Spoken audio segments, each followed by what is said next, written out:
یہ سیاسی جماعتیں جو کہ اس وقت رول ادا کر رہی ہیں اور وہ ہمیشہ مقتدرہ اور جو سیاسی جماعتوں کی آپس میں چپکڑش ہوتی ہے، میں یہ پوچھنا چاہتا ہوں اس کی وجوہات کیا ہوتی ہیں؟ اور یہ پہلے 40 سال تک دو جماعتیں اقتدار پر قابض رہیں، عمران خان کو مقتدرہ کو لانے کی ضرورت کیا تھی؟ آپ بھی بڑے مقتدرہ کے قریب رہے لیکن آپ کبھی بھی حکمران نہیں بنے۔ تو ان ساری باتوں پر اگر آپ مجھے کچھ بتائیں گے، عوام کو یہ پتہ چلے گا اصل میں چور کون ہے، ڈاکو کون ہے، فسادیہ کون ہے، اور یہ ساری جو فساد کی جڑ ہے یہ کہاں سے ہے، اور یہ مال و دولت کی لوٹ مار، یہ حکمرانی کے اقتدار پیسے سے ملنا اور رائفل کی نوک پہ ملنا، اصل میں یہ ماجرا کیا ہے؟ بسم اللہ الرحمن الرحیم۔ محترم ڈار صاحب، آپ نے بہت سارے موضوعات چھیڑ دیے ہیں۔ اس قلیل وقت میں ہم کوشش کریں گے کہ ان ساری باتوں کا تجزیہ کریں۔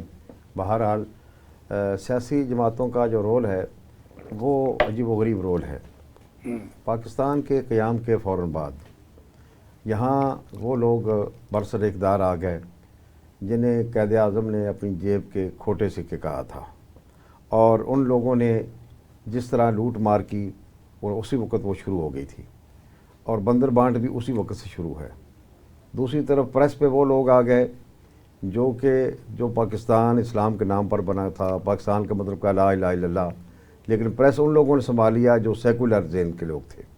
ان لوگوں نے نہ اسلام کا نام آنے دیا نہ پاکستان کا نام آنے دیا۔ یہ دونوں چیزیں شروع سے لاگو ہو گئی، اور یہ کتنی بڑی بدقسمتی ہے کہ جو ملک اسلام کے نام پر بنا اس کا پہلا وزیر خارجہ قادیانی تھا۔ یہ بدقسمتی کی انتہا وہاں سے شروع ہوتی ہے۔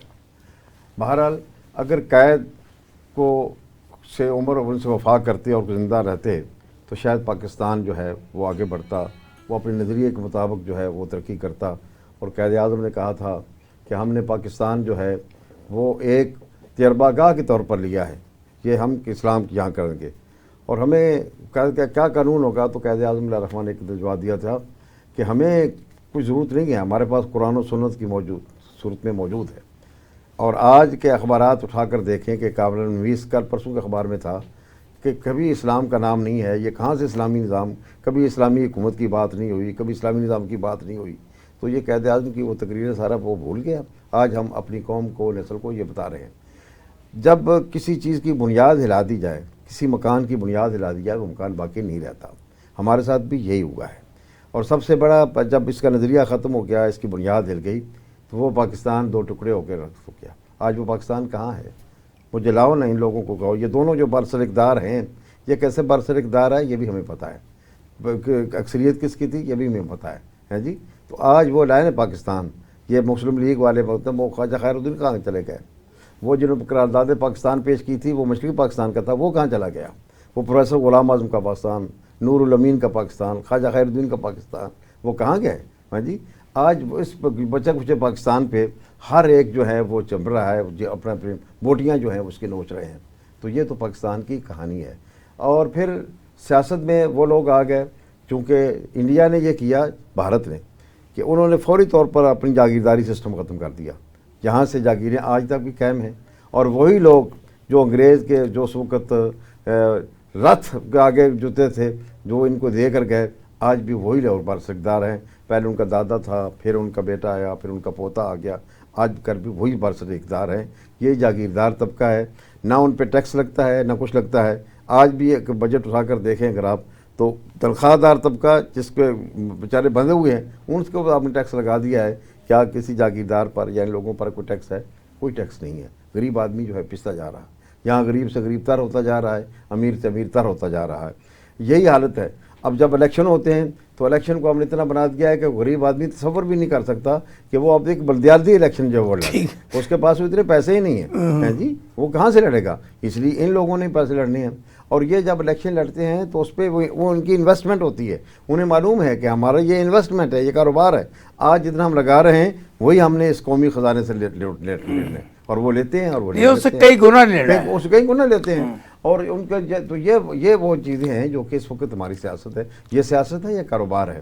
یہ سیاست ہے یا انارکی ہے؟ یہ کیا چیز ہے؟ ایک آتا ہے دوسرا آ جاتا ہے, باریاں داخل, ایک آپ آ جا باری لے لیں, وہ باری لے لیں. وہ ہمارے ایک ساتھی نا فرید پراجا لطیفہ سنایا کرتے ہیں کہ ایک مریض گیا نا ڈاکٹر کے پاس, اور ڈاکٹر نے کہا کہ آپ کو تو باری کا بخار ہے. اس نے کہا ڈاکٹر صاحب باری کا بخار تو تب ہوتا نا ایک دن آپ کو چڑھتا ہو ایک دن مجھے چڑھتا ہے, یہ تو مجھے ہی چڑھتا ہے. تو یہ باری کا بخار. تو بات یہ ہے کہ یہ انہوں نے باریاں بانٹی ہوئی ہیں اور یہ عیش کر رہے ہیں جی. آپ اندازہ نہیں کر سکتے. اگر کبھی آپ ان کے یہ جو لاجز ہیں نا ان کے, جو جہاں یہ رہائش ہے ان کی, یہ گھروں کو چلے جاتے ہیں, ان کے اے سی چلتے رہتے ہیں, دن رات چلتے ہیں. ہاں جی, سارے 4 کمرے سارے اے سی چل رہے ہیں. اور ہم غریبوں کے اوپر یہ بلوں کا اتنا بوجھ ڈالتے ہیں کہ ہر چیز کا ٹیکس ہے, ہر چیز کا ہم ٹیکس دے دے کر اکاؤنٹ تھک گئی ہے. یہ کیا ہوگا اس ملک میں, کیا بڑھنا ہے؟ باقی رہا آپ کی پارٹیوں کا, ہر ایک نے پارٹی جو ہے نا جی, یہ پارٹیاں باری باری ہیں جی. مسلم لیگ ہے, کبھی کاف اس کا نام ہے. اب مسلم لیگ کے کتنے دھڑے بن گئے ہیں. اب تو میرے خیال الفابیٹیکلی اے بی سے وہ ختم ہو جائے گی, مسلم لیگ ہی شاید ختم نہیں ہو جائے گی. کیا کہیں نون ہے, کہیں کاف ہے, کہیں کچھ ہے, کوئی زیڈ ہے, کوئی کچھ فلاں. تو یہ چیزیں جو ہیں ان کے اندر ہے. تو یہ ایک المیہ ہے اس پاکستان کا. ہمیں ایسے لوگ لیڈر مل گئے ہیں کہ جن کے بارے میں قائد اعظم نے میں شروع میں کہا تھا, تو وہ آج برسر اقتدار ہیں.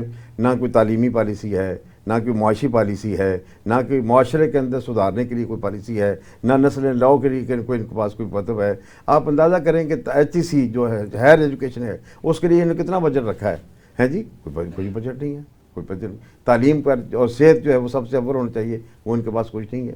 یہ ہمارے محترمہ وزیر اعلیٰ جو شہباز شریف صاحب بھی پنجاب کی وزیر اعلیٰ بھی کہتی تھی جو 300 یونٹ تک بجلی مفت ہوگی, اب وہ کہاں چلی گئی؟ ان لوگوں پر اور بوجھ ڈال رہے ہیں. تو یہ تو ایک بندر بانٹ ہے اور چلی جا رہی ہے. آپ نے کہا ہے ان کا کیا تجزیہ کریں؟ معاشرتی لحاظ سے اس کے اندر اتنی برائیاں جنم لے چکی ہیں کہ اب معاشرہ استحصال کا شکار ہے. اب آپ پہلے بیٹیوں کے بارے میں لوگ فکر کرتے تھے, آج ایک بچے کو ماں اسکول بھیجتے ہوئے ڈرتی ہے کہ میرا بچہ واپس آئے گا کہ نہیں آئے گا, یہ کہیں اغوا ہو جائے گا, کوئی اس کو مار دے گا, کوئی اس کو قتل کر دے گا. ہر روز ڈاکے اس طرح میری خبروں میں آتی ہیں جس طرح کہ فیچر بنا ہوا ہے کہ آج اتنے ڈاکے ہو گئے ہیں جی, اتنے ڈاکے ہو گئے. کیا یار اتنے ڈاکے؟ یہ پولیس, یہ آپ کی ساری ایجنسیاں یہ کیا کام کرتی ہیں؟ یہ ایجنسیاں آپ نے صرف آج کل تو یہ ہو رہا ہے کہ کراچی میں اتنی اموات لوڈ شیڈنگ کی وجہ سے ہوئی ہے. ہاں جی, اور وہ کے الیکٹرک جو ہے وہ پتہ نہیں کن کی ہے. حافظ نعیم الرحمان کتنی مرتبہ کہہ چکا ہے کہ اس سے ہماری جان چھڑا دے اس کے الیکٹرک سے, لیکن نہیں ہے, ان لوگوں کی ہے, وہ بچے ہوئے. تو اس لحاظ سے یہ تو اس پہ کیا کہا جا سکتا ہے؟ اس پر کوئی سدھارنے والا بندہ آئے گا. وہ لوگ اگر آئیں گے جو لوگ خدا خوفی رکھتے ہوں, جن کے اندر امانت کا تصور ہو. نہ یہاں امانت ہے, نہ یہاں ذہانت ہے, نہ صلاحیت ہے اور نہ صالحیت ہے, کچھ بھی نہیں ہے. جب تک یہ لوگ نہیں آئیں گے اس وقت تک اس پاکستان کی یاد. اچھا گوندر صاحب, آپ نے ماشاءاللہ جتنی بھرپور زندگی گزاری ہے, آپ نے 70 کی بھی حکومت دیکھی جی, اس میں بھی الائنس بنتے دیکھے. جی جی, ضیاء الحق کے خلاف بھی تحریک چلانے کے لیے الائنس بنے, MRD بنی تھی, MRD بنی, بعد میں مشرف کے لیے بنی. جی, اور ان تمام الائنس مخالفت میں وہ موافق, اس میں جماعت اسلامی شامل رہی ہے. یہ آپ کا ایک ریکارڈ ہے. کچھ لوگوں میں MRD میں جماعت اسلامی شامل نہیں تھی, میں گزارش کرتا ہوں موسٹلی. اچھا, اب اور لیکن آپ کبھی بھی اکیلے برسر اقتدار نہیں آئے. جی, آپ نواز شریف کے ساتھ اقتدار میں رہے. جی, پھر آپ نے ایک یہ 2004 میں یا 2003 میں وہ جو آپ نے اتحاد بنایا تھا, اسلامی جمہوری اتحاد, اس میں آپ کو اقتدار ملا. اچھا, میں یہ پوچھنا چاہتا ہوں کہ قوم آپ کو پیسہ آنکھیں بند کر کے دیتی ہے چیریٹی کے طور پہ. اب جیسے کہ عید قربان تھی, اس پہ بھی شوکت خانم کے بعد آپ کو سب سے زیادہ یہ کھالیں بھی ملی, عطیہ خطرات بھی ملے, جس سے آپ قوم کی خدمت بھی کرتے ہیں. لیکن یہ کبھی آپ نے ڈھونڈا کہ لوگ آپ کو ووٹ کیوں نہیں دیتے؟ اصل میں ڈاکٹر صاحب یہ تو ان لوگوں سے پوچھنا چاہیے. لوگ آپ سے پوچھیں گے تو پتہ چلے ہمیں دیتے ہیں تو آپ ووٹ کیوں نہیں دیتے؟ آپ اپنی امانت جو پیسوں کی صورت میں ہے وہ تو اس کے لیے تو ہمیں سمجھتے ہیں کہ یہ لوگ ایماندار ہیں. تو یار ان لوگوں کو یہ سوچ، اس قوم کو پتہ نہیں کب یہ ہوش آ جائے گا. جو لوگ آپ کے پیسے کی حفاظت کر سکتے ہیں، آپ کے بھی وہ پیسے کے، وہ آپ کے ملک کے خزانے کی بھی حفاظت کر سکتے ہیں. جو لوگ آپ کی امانتوں کی حفاظت کر سکتے ہیں، وہ آپ کی قوم کی بیٹیوں کی عزت کی بھی حفاظت کر سکتے ہیں. وہ لوگ آئیں گے تو کام کریں گے. ہم لوگ کیا کرتے ہیں، ہم لوگ جب رشتہ کرنے لگتے ہیں ایک بیٹی کا تو اس کی جناب پتہ نہیں کیا کیا کھولتے ہیں کہ اس نے کہیں کوئی شراب تو نہیں پی ہوئی، اس نے کچھ نہیں کیا ہوا، فلاں کیا ہوا. لیکن یہ ایک بیٹی کا مسئلہ ہے. لیکن جب پوری قوم کی بیٹیوں کا، پورے ملک کی عورتوں کا جب مسئلہ آتا ہے کہ ان کی حفاظت کس نے کرنی ہے، تو سب سے بڑے چور اور سب سے بڑے ڈاکو جو ہے، سب سے بڑے رساکیر کو ہم منتخب کرتے ہیں. تو اس قوم کا مزاج کیا ہے؟ اس قوم کے ایجوکیٹ کرنے کی ضرورت ہے، انہیں کو سمجھانے کی ضرورت ہے. انہیں اپنی ترجیحات جو ہے بدلنی ہوگی کہ ہم نے کس کو ہم اپنا پکڑا رہے ہیں. ہم تو کھیت کا جو ہے باٹ جو کس کو دے دیتے ہیں تو وہ کھا جائے گی نا. ہم دودھ کا جو ہے رکھوالا بلے کو بناتے ہیں تو پھر کیا ہوگا میرے بھائی. اس لحاظ سے ہمیں اس قوم کے اوپر ہم کیا کرتے ہیں، لیکن ہم مایوس نہیں ہیں. ہم یہ ہیں مسلسل جو ہے نا اپنا رول ادا کرتے رہیں گے، اور ہم یہ امید رکھتے ہیں پیوستہ شجر سے امیدیں باہر رکھ کہ انشاءاللہ ایک دن آئے گا اس قوم کو کھرے اور کھوٹے کی پہچان ہوگی. اس کو شر اور جو ہے خیر میں جو ہے وہ پہچان ہوگی. یہ امتیاز کرنا پڑے گا. اچھا نہیں، آپ نواز شریف کے تعدیر ہے جی، آپ عمران خان کے تعدیر ہے جی. اس کے علاوہ اور کسی کے بھی تعدیر ہیں آپ؟ نہیں، مطلب ضیاء الحق کے حکومت میں ہمارا چند روز ہم حکومت شامل انہی تھے. تعدادوں میں آپ نے نہ تو اسلامی نظام کی طرف کو توجہ دی جب آپ پار میں ہوتے ہیں، اور نہ آپ نے کسی قسم کا ایسا معاشرہ قائم کرنے کے لیے حکومت میں رہ کر جس سے اس کا سارا اسٹرکچر اسلامی ہو. اس کی وجوہات کیا ہے؟ نہیں، میں بتاتا ہوں. ہاں، بات یہ ہے، میں اگر شروع میں کروں کہ ہماری پہلی مرتبہ 3 لوگ جو وزیر بنے ضیاء الحق کے کابینہ میں، لیکن ہم نے بہت جلد دیکھ لیا اور ہم بہت جلد باہر آ گئے تھے. اور اس وقت بھی اسلامی جمہوری اتحاد کا جو فیصلہ تھا اور اس لیے ہم چلے گئے تھے، ورنہ ہمارے پروفیسر غفور صاحب تو اس وقت بھی جانے کے حق میں نہیں تھے. اچھا، ہم لوگوں نے جو کیا کام وہ یہ تھا کہ ہم نے تو بہت ساری اصلاحات کی. اب ہوا کیا، پروفیسر محمود احمد فاروقی صاحب سے کہا کہ آپ نے ٹی وی یہ وزیر اطلاعات ہیں تو اس کو بدلیں. انہوں نے کہا کہ میں نے دور دور تک دیکھا کہ کوئی بندہ ایک مجھے کہیں ایک ٹیکنیشین نظر آیا جو کہ اسلامی ذہن کا آدمی تھا، اور کوئی مجھے آدمی وہاں نظر نہیں آیا. میں کیسے انقلاب لے کر جو آیا ہوں، اور اوپر سے ایڈوائس آ جاتی ہے کہ یہ کام کرنا ہے اور یہ نہیں کرنا، یہ کام کرنا ہے اور یہ نہیں کرنا. یہ تو صورتحال جو ہے وہ بنتی ہے. تو اس لحاظ سے لیکن میری بات سنیں، میں آپ کو بتاتا ہوں کہ ہم نے کیا کام کیا. ابھی پچھلی جو تھا ہمارا ایک آدمی تھا صوبائی اسمبلی میں، وہ تھا ڈاکٹر وسیم اختر باولپور سے. انور گوندل صاحب سے یہ پوچھنا چاہتا ہوں کہ مجھے آپ یہ بتائیں کہ لوگ جب آپ کو اتنا پیسہ دیتے ہیں، اتنی ٹیکٹی کرتے ہیں، ووٹ آپ کو کیوں نہیں دیتے؟ اور ان میں کچھ لوگ ایسے بڑے نام جن کو لوگ جانتے ہیں، کیا وہ بھی آپ کے ذہن میں ہے کہ وہ آپ کو چیریٹی کرتے ہیں لیکن آپ کو الیکشن میں خود ہرا دیتے ہیں؟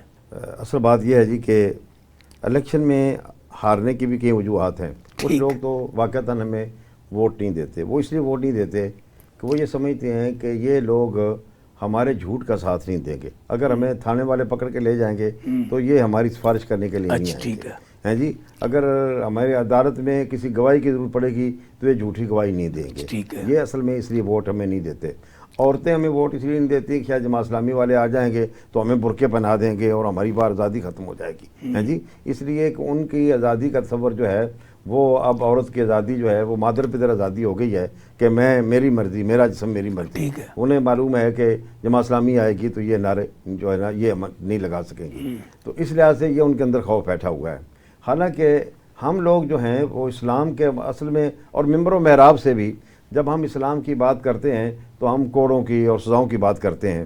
کبھی اسلام کی رحمت والا پہلو، اسلام کے سوشل جو ریفارمز ہیں ان کا ہم پہلو جو ہیں وہ نہیں جاتے کہ ہمسایوں کے کیا حقوق ہیں، والدین کے کیا حقوق ہیں. ایک بچہ جو ہے اپنے والدین کی قسمت میں کرے گا، والدین بچے کے حقوق جو ہے وہ کیسے ادا کریں گے، بیوی کے حقوق کیا ہوں گے. ہم تو عورتوں کے حقوق کے اتنے حامی ہیں. ہم تو جناب ہمارے سامنے تو بڑی مثالیں ہیں. ہم نے اسلام جو ہے اس نے جو عورت کو مقام دیا ہے، اسلام کو سے پہلے عورت کو جوتی سمجھا جاتا تھا، اس کو کچھ بھی اہمیت نہیں. اسلام آیا، اس نے اس کو ماں، اس کو بہن، اس کو بیوی، کیا خیر اس کو بیٹی، اس کو ناکام دیا۔ حضور صلی اللہ علیہ وسلم نے فرمایا کہ جس نے 2 بیٹیاں کی ہوئیں اور اس نے پرورش کی اچھی تعلیم دی، وہ جنت میں میرے ساتھ یوں ہوگا۔ واہ واہ واہ، کیا خیال ہے؟ ماشاء اللہ۔ یہ عورت کو اسلام نے عزت دی ہے۔ آج بھی عورت جو ہے ہم اس کو گھر کی ملکہ سمجھتے ہیں۔ عورت نسل نو کی جو پرورش کرتی ہے۔ ہاں جی، نپولین نے ایک دفعہ کہا تھا تم مجھے اچھی مائیں دے دو، میں تمہیں جو ہے نا اچھے انقلاب جو ہے اچھی قوم دے سکتا ہوں۔ اصل بات یہ ہے کہ یہ جو مادر ذات جو ہیں جو 2 3 شادیاں کی ہوئی تھیں، یہ وہ نعرے لگاتی ہیں ہاں جی کہ میری مرضی میرا جسم۔ میری مرضی نہیں ہے، اسلام کے اندر تو خودکشی بھی حرام ہے۔ اس لیے خودکش کیوں حرام ہے؟ اس لیے کہ جسم کا مالک میں نہیں ہوں، یہ اللہ تعالیٰ کا مالک ہے۔ تو تمہیں کس نے حق دیا ہے کہ تم اس جسم کو ختم کرو؟ اور یہ کیسے کہتے ہیں کہ میری مرضی میرا؟ دیکھو صاحب، جیسے میں نے پوچھا نا، جدید اور پرانی سیاست، اس کو ہم نے تھوڑا سم اپ کرنا ہے۔ جو کرتے اس ہیں میں ابھی جدید ٹائم تھوڑا ہوتا ہے نا، Yeah. اس میں جدید کرنے کے لیے اب دیکھو نا، جیسے ابھی آپ نے بات کی کہ یہ لوگوں کے ذہن میں ہے، اس لیے لوگ مجھے ووٹ دیتے، تو اس لیے یہ آپ کی ناکامی ہے نا کہ آپ 75 سال میں لوگوں کو یہ نہیں سمجھا سکے۔ میں ایک اور وجہ، ایک وجہ تو یہ ہے نا جو لوگوں کو یہ خوف ہے۔ دوسری وجہ یہ ہے کہ جب الیکشن آتا ہے، جو کراچی کا ابھی حال ہی میں بلدیاتی انتخاب ہوا ہے، جو دھاندلی ہوئی ہے اور جس طرح انہوں نے کیا ہے، اور جس طرح مطلب ہے کہ جس کے 10 ووٹ تھے اس کو 1000 بنا دیا جائے، جس کے 500 تھے اس کو 50، اتنے جن دھاندلی یہ سب لوگوں کو واضح ہے کہ آپ کراچی کی بات چھوڑیں، نواز شریف کے حلقے میں یہی ہوا ہے، 100 کو 1100 کا بھی یہاں ہوا ہے۔ اب دیکھیں نا، 47 والے لوگ جو ہیں وہ بیٹھے ہوئے ہیں، 45 والے، آپ اپنی عمر آپ کہتے ہیں میرا 45 بار کا جو ہے نا تجربہ ہے، تو آج تو 45 کی بڑی گونج ہے، ہم تو کہتے ہیں 45 والے واپس آ جائیں جی۔ تو 45 والے جو ہیں وہ 47 والے جو ہیں وہ کہتے ہیں 47 والے ہم نے پاکستان بنانے والے ہیں۔ تو بات یہ ہے کہ یہ جب الیکشن کے اندر اس سسٹم کے اندر اتنی خرابیاں ہیں جی، کہ حقیقت یہ ہے کہ الیکشن کمیشن نے اپنا صحیح رول ادا نہیں کیا، اور کراچی کے معاملے میں جو انہوں نے کیا ہے، کراچی کا بالکل میئر جماعت اسلامی کا تھا، بالکل سیدھی بات تھی ہاں جی۔ تو بات یہ ہے کہ کچھ پارٹیاں میں کرتی ہیں، آپ نے کچھ تعریفیں کی ہیں پی ٹی آئی کی، پی ٹی آئی ایک بڑی جماعت بن کر اٹھی تھی، لیکن انہوں نے جو بھی غلطی کی ہے، اب کراچی والے کو میں مثال اگر آپ کو دوں کہ انہوں نے ہمارے ساتھ معاہدہ کیا اور عین وقت پہ آ کر وہ پیچھے ہٹ گئے جی۔ اگر یہ نہ ہٹتے تو آج میئر جماعت اسلامی کا ہوتا، اور جماعت اسلامی کے میئر جو ہیں ان کی ایک تاریخ ہے، عبدالستار افغانی کی تاریخ ہے، نعمت اللہ خان صاحب کی تاریخ ہے، جو انہوں نے کراچی میں انہوں نے کام کیا، آج تک کسی نے کام وہ نہیں کیا، یہ سارے لوگ یہ کہتے ہیں۔ تو اس لحاظ سے جب لوگوں کو یہ سمجھ آئے گی کہ جب عبدالستار افغانی جیسے لوگ آئیں گے کہ 2.5 مرلے کے مکان میں تھا میں افغانی، اور جب جنازہ اٹھا تو وہیں سے نکلا ہیں جی، تو یہ کچھ اپنے نہیں ہے۔ جن لوگوں نے پیٹ بھرنے ہیں، سب کچھ کرنے ہیں، پھر اس قوم کا ہم کیا کریں؟ نہیں، اس میں اب تبدیلی کیسے لائی جا سکتی ہے؟ کیسے آپ انقلاب ہاں، اس کی آپ 75 سال میں کچھ نہیں کر سکے؟ بات یہ ہے، اس کی جو بنیادی تعلیم ہے نا، پہلے تو ہم اسکول کی تعلیم سے شروع کریں، اپنے نصاب کو درست کریں۔ ہم نے اپنے نصاب سے علامہ اقبال کو نکال دیا، ہم نے قرآن کی آیتیں نکال دیں تاکہ یہ چیز جو ہے وہ ختم ہو جائے۔ جب ایک بچے کو اپنی تاریخ سے آگاہی نہیں ہے، کیا اس بچے کو معلوم ہے کہ بھائی مشرقی پاکستان تھا؟ کیا ہم نے کبھی تاریخ پڑھائی ہے؟ ہم تو اب یہ لوگ آ گئے ہیں کہ وہ جو ہے محمد بن قاسم کو ڈاکو کہتے ہیں اور راجہ دہر کو اپنا ہیرو مانتے ہیں ہاں جی۔ یہ آج یہ ہمیں پڑھایا جا رہا ہے کہ محمود غزنوی جو تھا وہ تو چور اور ڈاکو تھا، اس نے تو سونے کے سومناتھ پر حملہ اس لیے کیا تھا۔ جب ہم بچوں کو یہ پڑھائیں گے تو کیا یہ اسلام یہ پر ہم بتائیں کہ کون لوگ تھے ہم لوگ، کون محمد بن قاسم اپنی بیٹی کے لیے آیا تھا۔ آج ڈاکٹر عافیہ صدیقی کسی محمد بن قاسم کو، صلاح الدین ایوبی کو پکار رہی ہے، آج قبلہ اول صلاح الدین ایوبی کو پکار رہا ہے۔ کوئی ہے جو کوئی اٹھے؟ ہماری حکومت پاکستان کی ہے، ہم ایٹم بم رکھتے ہیں، جب اسلامی ملک ہیں، کبھی کسی نے غزہ کی بات کی ہے؟ یہ جو حکمران ہیں، چاہے وہ عمران خان ہو، چاہے زرداری ہو، چاہے نواز شریف ہو یا کچھ ہو، کبھی کسی نے غزہ کے بارے میں بات کی ہے؟ کبھی انہیں جلوس کیا ہے؟ آپ جلوس نکالتے ہیں، ہم تو نکالتے ہیں، ہم نے تو جلوس ہی ہے نا، اور کیا کرنا ہے؟ ہم ہمارے پاس حکومت تو نہیں ہے، ہم اور کیا کر سکتے ہیں؟ آپ حکومت، کیونکہ آپ میں طاقت نہیں ہے حکومت لینے کی، اگر آپ میں طاقت ہوتی تو آپ حکومت لیتے ہیں نا۔ ہمارے سینٹ صدر جو ہے نا مشتاق خان نے کتنا کہا کہ آپ ایک پیغام بھیج دیں اسماعیل ہنیہ کو کہ جناب ہم آپ کے ساتھ ہیں، اتنا پیغام بھی نہیں آپ بھیجتے تھے کہ ہم آپ کے ساتھ ہیں کہ امریکہ ناراض ہو جاتا ہے۔ جنہوں نے امریکہ سے ڈرنا ہے، خدا سے نہیں ڈرنا، اس پہ آپ کیا توقع رکھتے ہیں؟ اس لحاظ سے ہم ابھی تو یہ پس رہے ہیں، اور یہ معاشی حالات اب سے برتر جو ہو رہے ہیں، اور اس قوم کا غریب جو ہے اس کا کتنا یہ خون نچوڑیں گے؟ اب تو روٹی کے والا جو ہے وہ جو ہے اچھا، یہ بہتر کیسے ہو سکتا ہے؟ جی، بہتر تو یہی ہو سکتا ہے کہ جب لوگ خدا خوفی رکھنے والے اور امانت دار لوگ آئیں گے تبھی ہو سکتا ہے. اور یہ قوم جب یہ پہچانے گی، اس کی آنکھیں کھولیں گی کہ کون ایماندار ہے، تو پھر ہی حالت ہو سکتی ہے. لوگوں کو ایک چارٹ تو دینا آپ کا، یہ کریں آپ. لوگوں کو ہم تو راستہ دکھاتے ہیں نا جی. آپ ہمارے ٹی وی چینل کے ذریعے، یہ سیاست بغیر پروگرام کے ذریعے. آپ کا ایک ٹی وی چینل کتنے لوگ دیکھتے ہیں؟ جو بڑے بڑے ٹی وی چینل ہیں ان پہ جن لوگوں کے اشتہارات آتے ہیں نا، جو لوگ آتے ہیں تو لوگ تو وہ دیکھتے ہیں. بات یہ ہے، اللہ کرے کہ ہم بھی اتنے بڑے چینل لے کر آئیں اور قوم تک ہمارا پیغام پہنچے تو ہو سکتا ہے. تو ہم تو اس لیے بیٹھے ہوئے ہیں کہ انشاءاللہ تعالی العزیز ایک دن آئے گا کہ یہ قوم دیکھے گی کہ کون لوگ ٹھیک ہیں، اور انشاءاللہ یہ معاشرہ سدھرے گا اور یہ جنت کا نمونہ بنے گا اور پاکستان کو اس کا نظریہ واپس ملے گا. اچھا، یہ الخدمت جو فاؤنڈیشن آپ کی، اس کے ذریعے جو آپ کو خدمات لوگوں کو دے رہے، لوگوں کو پتہ نہیں ہے. اچھا، ممکن ہے کہ لوگوں کو اصل یہ پتہ لگ جائے کہ یہ خدمت کیا کرتے ہیں، تو وہ کل کو آپ ووٹ بھی دینا یہ بھی بات ہے. الخدمت فاؤنڈیشن جو ہے نا جی، وہ تو چپ اس کا پیغام تو پہنچ چکا ہے. ابھی اشتہارات کی بات کی نا میں نے آپ کو، یہ کہا میں الخدمت فاؤنڈیشن جو ہے نا جی، اس کو ابھی لوگوں تک پہنچے پیغام، اور وہ واقعتاً لوگ جو ہیں دل کھول کر دے رہے ہیں، اور اتنا دیتے ہیں کہ ہم شام کا زلزلہ ہو، ترکیہ کا زلزلہ ہو یا غزہ کا زلزلہ ہو، ہم لوگ وہاں پہنچے ہیں. سیلاب کے دنوں میں جو الخدمت کے لوگوں نے بات کی ہے لوگوں کے سامنے ہے. تو انشاءاللہ تعالی آج جو پاکستان میں بھی تو کرتے ہیں نا آپ، آج جو ہمیں نوٹ دیتے ہیں نا، انشاءاللہ کل ووٹ بھی دیں گے. ہم اس قوم سے موجود نہیں. اچھا نہیں، میری گزارش یہ ہے جی، اس وقت کرنٹ جو آج کی بات ہے، جی جی، آج بجٹ میں جو مسائل عوام کے لیے کھڑے کر دیے گئے ہیں، اور انہوں نے آپس میں بدربان کر لیا کہ جتنے پیسے انہوں نے مانگے انہوں نے دے دی. انہوں نے میرے اکاؤنٹ سے باپتا دے گئے، آپ لے جائیں. بات تو اسی کی تھی، اور تو بات تو کوئی نہیں تھی. اب پنجاب میں بھی انہوں نے کہا یا ہمیں بجٹ بھی دیں، ہمیں ہر ضلع میں ہر جگہ پہ ہماری جو تعیناتیاں سیاسی بنیادوں پر تقرریاں جو ہیں وہ ساری دیں. وہ مانگ رہے ہیں. اس کے کیا امپیکٹ ہوں گے؟ یہ ہے کہ جیسے یہ تو بلیک میلنگ ہے جی. اور دیکھیں نا، پیپل پارٹی جو ہے نا، وہ آپ تو ان کے ساتھ رہے ہیں، آپ تو ان کے ساتھ رہے ہیں نا. کن کے ساتھ؟ مسلم لیگ کے ساتھ ہم رہے ہیں نا، تو ہم پیچھے بھی تو ہٹے ہیں نا. ہم نے جا کر دیکھ لیا نا کہ ہمیں پتہ ہے. نہیں، بیتی تو ہے نا. بات یہ ہے، میری بات سنیں، اس بجٹ کو تو آئی ایم ایف کے بجٹ ہے. آئی ایم ایف کا جب تک ہم پر سوار ہے نا، کیا یہ بجٹ آپ دیکھیں نا، آپ کا بجٹ آدھا بجٹ جو ہے وہ قرض اتارنے میں نہیں، بلکہ آدھا بجٹ آپ کا سود میں جائے گا. باقی جو ہے 2112 جو ہے وہ آپ کے اسٹیبلشمنٹ میں جائے گا. باقی کو آپ دیکھ لیں کہ آپ نے کیا کرنا ہے، اس کو کیا کرنا ہے. ہم لوگ ان کی پالیسیاں آپ دیکھیں نا، یہ ملک کے ظلم کیا کرتے ہیں، یہ جو پالیسیاں بناتے ہیں. گندم جب فصل تیار تھی، انہوں نے باہر سے گندم منگوا لی، اور اس نے کسان کو رول کر رکھ دیا ہے. اس کسان کیا آئندہ گندم وہ بوئے گا؟ اور پھر ابھی تک ان لوگوں کو پیسے نہیں ملے، اور وہ کہتے ہیں ہمارا کسان ووٹر زیادہ ہے. ہاں جی، نون لیگ کہتی ہے ہمارا ووٹر زیادہ کسان ہے. مریم نے کہا زیادہ ہے نا.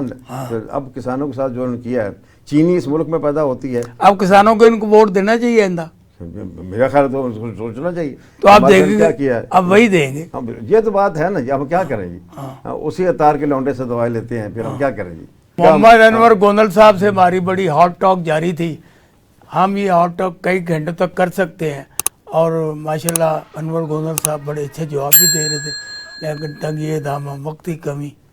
اب فیصلہ کرنا آپ نے، میرے سوالات اور محمد انور گوندل صاحب کے جوابات، اس کا فیصلہ کرنا ہے آپ نے.